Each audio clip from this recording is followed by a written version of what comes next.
So, I'm sure we've all experienced the following. You're asking two people how one event was and receiving two different responses. So how was the party? I couldn't breathe. There were too many people. There was nowhere to sit. Or I really enjoyed it. There were so many people that I haven't seen in a while that I was able to greet and sometimes have a good conversation with. It's hard because you're bopping around. How was the class? If a student misses a class, you miss a ton of work versus it's nothing, you're good. I think these two different responses are not like one's right and one's wrong. It's coming from two different perspectives. Based on the way you experience something, that's the way you express it in your words. So too, when I think about the Churban. You say, why did the Churban happen? Well, it depends. Who are you asking? If you ask a historian, you might get one type of answer. If you ask the Tanakh, you might get a different type of answer. If you ask the Gemara, you might get a different type of answer. Today, I wanted us to explore Masechet Gitin, which discusses different narratives that happened in the Churban. I really recommend reading through Masechet Gitin. Specifically, I'm on Daf 56a. They're one after the other. Yeah. Good move. We're going to explore. So just before we tap into the story that we're going to discuss today, I'm going to tell you what happened in the Gemara, the famous story of Kamsa Bar Kamsa. I actually did that last year, so I'm not going to do that again, and I'm sure you've hopefully all learned about it. After that, the Gemara talks about Nero, who was sent to destroy the Beit HaMikdash, but a few signs happened which told him that he shouldn't destroy the Beit HaMikdash. And then we get to our story. So, here we go. Should I read it in? I always don't know if I should go Aramaic or English. Okay, I'll combine. So basically, Vespasian, maybe English is better. Vespasian, the Roman authorities sent Vespasian against the Jews to Yerushalayim. And he came and he laid siege for 3 years. And during this time, there were 3 wealthy people in Yerushalayim. One of them was Naktimon ben Gurion, one was Kalbat Savua, and one was Sisit ben Hakesat. Keset? Thank you, Joe. I'm probably going to turn to you a few times. Now, and they offer their assistance. So there's a siege around Yerushalayim, and they each have a lot of different resources. So one said, look, I have wheat and barley. I could feed the residents with the wheat and barley. Another said, I have wine, salt, and oil. I could use this to feed Yerushalayim, to help the people. And another one had wood. So now there are 3 storehouses of different resources that the people could use while they're in siege. And P.S., this could have helped the nation survive, the Gemara says, for 21 years, which is insane to think about, right? 21 years. But what happens? So there's machloket. The Bidyonim, the zealots, who say, they want to fight. Let's go, let's do this. And the Hachamim say, no, we shouldn't fight. It's not going to be successful. It would be better to wait till the siege is broken. And what ends up happening, they end up burning all the storehouses because they want to cause the people to fight. Okay, and then our story starts. And we're going to hear about a woman named Marta bat Baitus. Gemara says she was Atirta Yerushalayim. She was a rich woman in Yerushalayim. And she sent her helper to go to the marketplace and to bring for her fine flour. The Gemara says by the time he went, the fine flour was already sold out. So he comes back and he says, there's no fine flour, but there's ordinary flour. So she said to him, go and bring me ordinary flour. But again, by the time he returns, the flour was already sold out. Okay, so he came and said to her, there's no ordinary flour, but there's coarse flour. So she says, go and bring me the coarse flour. But sold out. Same exact thing, one after the other. And then next thing, same exact thing. There's barley flour. Go. It's sold out. So what'd she do? She just got up, removed her shoes, and she said, I'm going to go myself and see if I can find something to eat.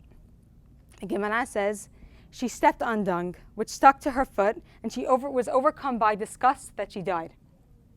There's going to be another version in just a second. But before we get there, Rabbi Yochanan ben Zakkai comments on this and says, this is directly relates to the pasuk in Devarim. This is in Kitavo, discusses a lot of the klalot. It says, Haracha becha v'ha'anuga asher lo nistak haf ragla. The tender and the delicate woman among you who would not adventure to set the sole of her foot upon the ground. This pasuk is referring to, you see the curse being happening, right, via Marta bat Baitus.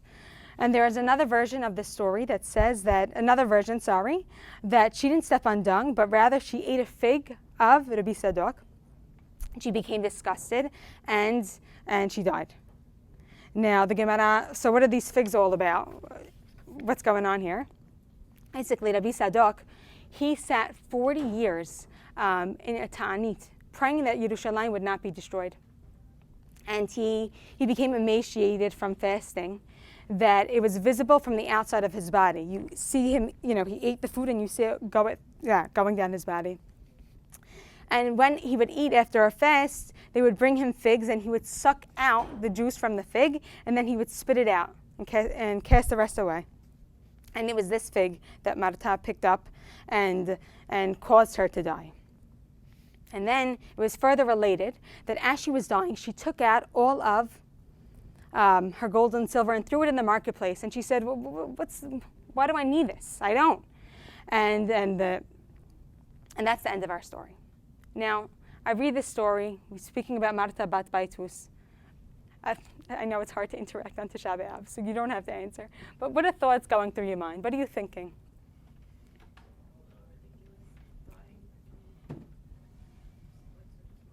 Right. And meanwhile, there's a siege. Like, she didn't die from the famine, right, or from a war. Like, this is what she died from. What's the point? What do you mean? Of the story. Right. Meaning, no, but that's a very good point, because I said earlier about perspective. Like, why does the Gemara choose to record this narrative while discussing the Churban? Like, what's its purpose? Why is it here? For sure. Other thoughts? What are you thinking about Marta? I mean, I'm thinking, after I had a lot of thoughts as I read this story. She is totally disconnected from society. She's definitely well-to-do. She's sending out her helper to get her food. She can't see past the present. She can't foresee that, there might be food run out. She's not getting the theme here, right? I think about her helper. I wonder if her helper is like intimidated by her. He doesn't move unless she gives she gives the command. And I want to fill you in a little bit more about Marta bat Baitus. If you have the source sheet, you would see it. Sorry, I can't. I never had to drink during like a class, but I'm realizing like I keep on swallowing. Okay. Yeah, sorry. Okay. So the Gemara on Pesachim talks about how she was from the priestly family, and she was very wealthy, as we could see. And she actually this is crazy, she brought the high priesthood for her husband. Okay, so during the Second Temple, this was actually a thing that people did. But just thinking about that, like imagine you purchase I want this person to be Kohen HaGadol and paying money for that to happen. Something else about her. So one Yom Kippur, right, the Kohen HaGadol reached from a Sefer Torah, and she wanted to hear her husband read. So the Gemara relates how a carpet was rolled out from her house to the foot of the Beit HaMikdash. Meaning, like, in my mind, I almost feel like while the siege is happening, she took off her shoes, and she's almost like thinking that there's going to be a carpet rolled out for her. Like, she's so in her own mind, in her own zone, and then that causes her death, right, when she touches the floor with her foot. And there are two different versions, which we will discuss. Now, if you think about the Gemara, could anyone try to, we only discussed a few figures, so hopefully it's easy to guess, but it's not, think about it, there's a foil in this story. Marta bat Baitus, who's the opposite of her in this Gemara? Naomi. What? Naomi. Oh, okay, so you're going Tanakh. Naomi, interesting. No, good. I mean, don't be sorry, it's good to get an answer. What? The servant. I was thinking, and I actually saw this written somewhere, the person who authored it, I forgot his first name, someone Faust. He noted this foil, which I really loved and got me thinking. Rabbi Sadok. Right? Marta bat Baitus, think about her. She's in her head, concerned with herself. She's not aware of what's going on in the public. Rabbi Sadok is the exact opposite. Right? he is fasting because he foresees, right, he could see past the present for 40 years because he sees that the destruction might happen, and he's praying because he doesn't want it to happen. And the Gemara connects the two figures, right? Because when she leaves her house, one of the explanations for her death was that she stepped on a fig of Rabbi Sadok that he ate. Now, in my mind's eye, when I think about these two figures, just based on the narrative that was presented to us, I see Rabbi Sadok, this like a skeleton, basically a walking skeleton, who's in mourning. And he could care less about the grain in the marketplace. That's like totally not on his mind. She, on the other hand, I envision her, for also Rabbi Sadok, hear his name, even from Sadok, Sedek, Sadiq, you think of someone righteous. Marta is actually a Greek name. Her Hebrew name would have been Miriam, right, which we'll get to, and got me thinking too. She's adorned with jewelry. She's for sure not a walking skeleton like Rabbi Sadok.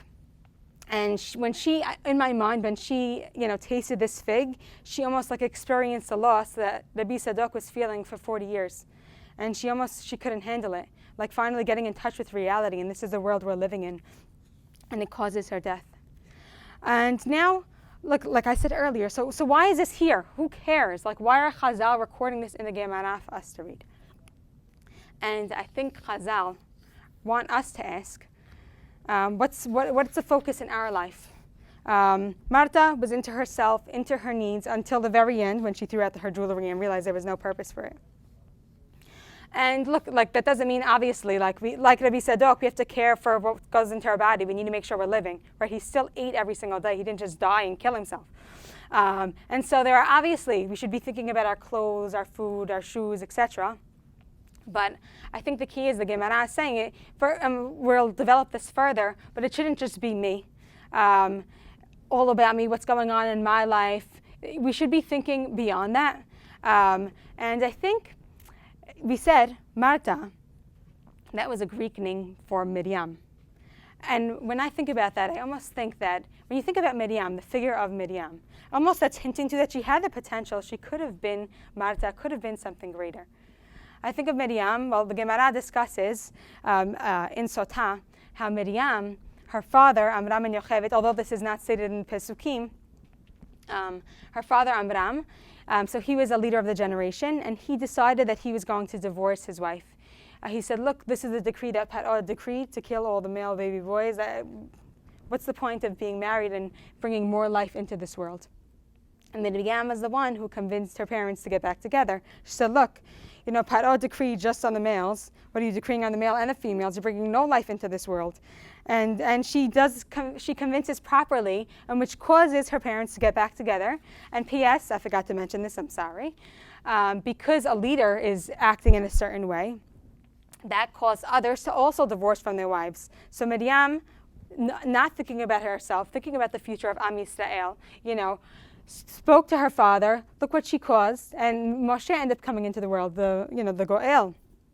I think of Miriam, I think of, watching Moshe from afar. Again, totally not into herself, thinking, listening to her mother, standing there in the Nile, seeing her brother. I think of Miriam, bringing the women, singing after Kiryat Yam Suf. Again, very much with the people, thinking about the people. And again, so another like foil, or not really foil, for Marta, you could have been this, in my mind. Marta, you had the potential. You could have been a Miriam, right? You could have went to that place, but you did not. Now what do we do with this? I think for myself, and I think for all of us to reflect on this, I think of almost like stepping out of our bubble and thinking about like the world around us, and thinking about the strengths you have and how you could help the world. I was actually just discussing this with someone the other day, and I said, yeah, but that's so hard. Like, I don't want to do that. He said, but what do you mean? Like, life isn't just la-di-da, nice and easy. You have a strength. You have to use it. And I think we could all reflect on that and think about, like, what strength do you have? What do I have that could help the world around me? And am I using my strength to do that? Or am I not? Am I all into myself like Marta? I think beyond that, the relationships in our lives, right? Marta was totally like, we don't even hear just her Eved. I think of, so actually, my sister and my mother, we have this game on Shabbat. There's my sister Samantha. We call it, we have a few different names for this game, but it's actually a really amazing game. So while we go for a walk, we reflect on the week together, and we tell each other what we appreciated about each other during the week, what we enjoyed, what we liked / what we disliked. Now, obviously there's a specific lashon, the way you have to do it, but it really has enhanced our relationships. And the fact that, and so, again, this is almost like, again, so not just thinking about ourselves and not thinking about the relationships in our lives, and this is the way we deal with it, and it really has helped, I think, us. And I really recommend figuring out how to do this in some way in your own life to really enhance your own relationships. And it has enhanced ours. And I think, so in the beginning of the class, I discussed perspective. And the Gemara chooses to, at least at this point, to discuss the Churban via a narrative. And not, in my mind at this point, to discuss like a major historical event, because the Hachamim want us to understand that really the Churban is about the breakdown in relationships in our own lives. And not to think, oh, why did this happen? And to think big picture, but also to think about yourself too. Everyone's part of the picture. Martabat Baitus is just one woman. But again, we're focusing in on one woman because focusing in on one woman who is all into herself, really thinking about it and thinking about how we could relate to her, how all of us individually in this room could relate to her, and how we should, I think the Gemara is portraying, not be like her.